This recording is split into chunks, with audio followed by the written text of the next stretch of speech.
Assalamualaikum warahmatullahi wabarakatuh. Alhamdulillahirabbil alamin. Wassalatu wassalamu ala asyrofil anbiya wal mursalin sayyidina Muhammadin wa ala alihi washabihi ajmain amma ba'du. Pertama-tama yang saya muliakan dan saya takdimi pengasuh Pondok Pesantren Zainul Hasan Genggong yakni Al-Mukarram Kiai Haji Muhammad Hasan Mutawakil Allah SHMM. Yang saya hormati Bapak Rektor Universitas Islam Zainul Hasan Genggong, Bapak Dr. Abdul Aziz Wahab DAM AG. Yang saya hormati dosen pengampu mata kuliah evaluasi pembelajaran matematika yakni Ibu Wahyu Lestari MPD. Yang saya cintai kedua orang tua saya yang telah mendukung saya serta teman-teman senasib seperjuangan yang saya sayangi. Perkenalkan, nama saya Silva Denawati, mahasiswa aktif Fakultas Tadris Umum, Prodi Tadris Matematika. Baik, langsung saja di sini saya akan mempresentasikan materi pada bab pertama yaitu bab pendahuluan. Nah, di bab pendahuluan di sini ada 7 pembahasan yang akan kita bahas. Yang pertama ada pengertian, penilaian, dan evaluasi. Yang kedua di sini ada fungsi evaluasi bagi pendidikan. Yang ketiga tujuan dan fungsi penilaian. Yang keempat penilaian dalam pembelajaran. Yang kelima ciri-ciri penilaian dalam pendidikan. Yang keenam, teknik penilaian, teknik non-tes, dan yang terakhir di sini ada macam-macam penilaian. Nah, ini akan kita bahas pada slide berikutnya. Nah, di sini kita akan membahas pengertian penilaian dan evaluasi. Di dalam kegiatan belajar mengajar, ada bagian yang harus dipenuhi, salah satunya ialah penilaian dan evaluasi. Penilaian evaluasi ialah kegiatan yang dikerjakan untuk mendapatkan nilai dari objek yang ada di dalam dunia pendidikan, atau ukuran antara baik dan buruknya, dan nilai itu bukan tujuan dalam pendidikan, melainkan sarana untuk mencapai tujuan. Berdasarkan definisi penilaian dan pengukuran itu berbeda, yaitu dalam pengukuran akan diberi pertanyaan soal how much, sedangkan penilaian akan menyampaikan respon terhadap pertanyaan dari soal yang diberikan, what's value. Nah, jadi evaluasi merupakan umpan balik peserta didik maupun kepada pembelajar untuk memberikan perbaikan sebagai standar kelulusan. Nah, selanjutnya di sini ada fungsi evaluasi bagi pendidikan. Evaluasi penting sekali guna sebagai tanggung jawab melakukan fungsi. Nah, diantaranya di sini ada 4. Yang pertama ada fungsi edukatif yang bertujuan memperoleh informasi mengenai keseluruhan dari subsistem pendidikan. Kedua, ada fungsi diagnostik, ialah fungsi yang dapat menemukan problem yang sedang dialami pelajar selama pembelajaran. Ketiga, ialah fungsi administratif yang bertujuan untuk meneruskan pendidikan ke jenjang yang lebih tinggi. Yang keempat, yaitu fungsi kurikuler yang bertujuan memfasilitasi data dan informasi yang akurat untuk kemajuan berikutnya. Di sini evaluasi juga berfungsi bagi pendidik, peserta didik, dan bagi sekolah. Fungsi bagi pendidik yaitu untuk memantau segala kesulitan dalam menjalankan proses pendidikan, mempertimbangkan kelulusan peserta didik, mencari solusi bagi peserta didik yang membutuhkan sebagai perbandingan dari keberhasilan sebelumnya untuk perkembangan berikutnya.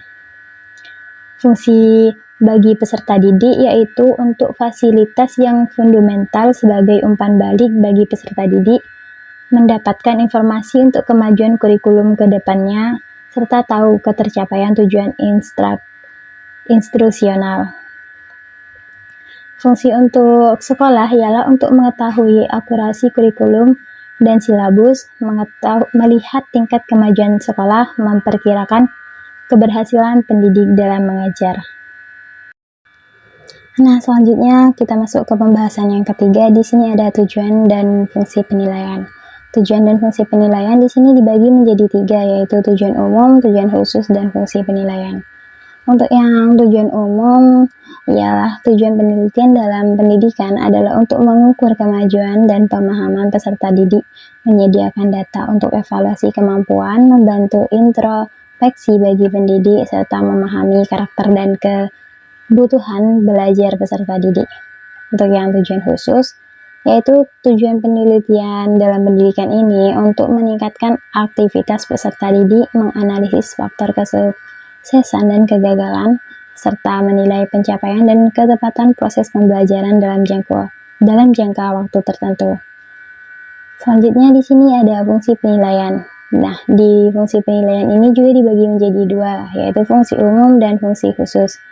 Bagi fungsi umum yaitu sebagai tolak ukur, sebagai pemilihan, mengadakan seleksi atau penilaian terhadap peserta didiknya, untuk pertimbangan, untuk penempatan, dan untuk diagnosis, serta untuk keberhasilan. Selanjutnya di fungsi penilaian secara khusus, ini di lingkungan pendidikan dikategorikan menjadi 3 segi. Yang pertama ada segi psikolog, ada segi didaktif, dan yang terakhir di sini ada segi administratif. Nah, kita masuk ke pembahasan yang keempat, yaitu penilaian dalam pembelajaran. Sebenarnya penilaian dalam pembelajaran memiliki arti hampir sama dengan kegiatan research, sama-sama melakukan aktivitas demi mendapatkan deskripsi peristiwa tertentu. Bedanya, penelitian diawali dari permasalahan yang bertujuan menemukan prinsip baru untuk mengeneralisasi variabel yang diteliti.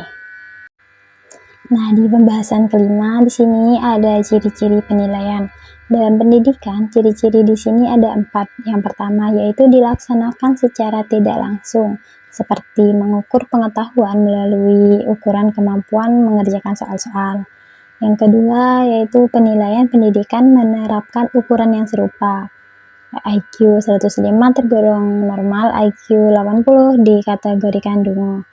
Yang ketiga yaitu penilaian pendidikan bersifat relatif, yang artinya tidak sinkron dari awal sampai akhir. Dan yang terakhir, penilaian dalam pendidikan yang terkadang tidak sinkron. Di sini juga ada teknik penilaian, teknik non-tes. Teknik penilaian teknik non-tes adalah mengetahui tentang kepribadian siswa dan dapat digolongkan sebagai 6 berikut. Yang pertama, skala bertingkat atau rating scale.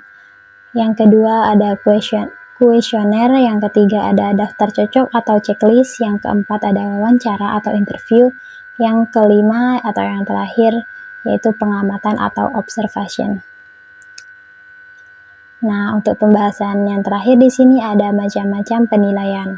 Macam-macam penilaian di sini ada 5. Yang pertama, penilaian formatif.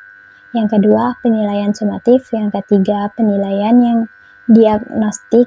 Yang keempat, penilaian selektif. Dan yang terakhir ada penilaian penempatan. Nah, kita akan membahas penilaian yang pertama, yaitu penilaian formatif. Penilaian formatif yaitu penilaian yang pelaksanaannya di akhir pembelajaran guna melihat keberhasilan pencapaian selama proses pembelajaran. Yang kedua, di sini ada penilaian sumatif, yaitu penilaian yang dilaksanakan di akhir pembelajaran, misalnya kayak di catur bulan atau akhir semester, untuk mendeteksi pencapaian kompetensi yang ditetapkan dalam kurikulum. Yang ketiga, di sini ada penilaian diagnostik, yaitu mengamati kelemahan peserta didik serta faktor penyebabnya. Yang keempat, ada penilaian selektif yang digunakan untuk menyeleksi para siswa untuk mewakili sekolah dalam lomba-lomba. Dan yang terakhir di sini ada penilaian penempatan, yaitu penilaian yang berfokus pada kesiapan peserta didik dalam menghadapi program pembelajaran. Nah, selanjutnya di sini juga ada jenis-jenis standar penilaian. Standar mutlak ialah hasil yang diperoleh dibandingkan dengan kriteria sebelumnya, sedangkan standar relatif ialah hasil yang diperoleh dibandingkan dengan norma kelompok. Di sini juga ada prinsip dan prosedur penilaian. Yang pertama, penilaian harus dirancang dengan jelas, sesuai kurikulum yang berlaku. Penilaian juga dilaksanakan dengan berkesinambungan. Yang kedua yaitu perolehan hasil belajar yang objektif, mencerminkan kualitas pendidikan. Yang ketiga, penilaian hasil belajar hendaknya ditindaklanjuti agar ada kemanfaatannya untuk pendidik dan peserta didik. Nah, untuk yang pembahasan terakhir di sini ada objek evaluasi hasil belajar. Prinsip evaluasi meliputi berbagai ranah, diantaranya ranah kognitif, ranah afektif, dan ranah psikomotorik. Ranah kognitif yaitu mengacu aktivitas mental atau otak. Ranah afektif menuntut kemampuan siswa bisa respon terhadap rangsangan tertentu, ranah psikomotorik berupa keterampilan untuk membuat sesuatu. Sekian presentasi dari saya. Mohon maaf apabila ada salah kata atau salah dalam penyampaian materi. Kurang lebihnya mohon maaf. Akhirul kalam wallahul muwaffiq ila aqwamit thoriq. Wassalamualaikum warahmatullahi wabarakatuh.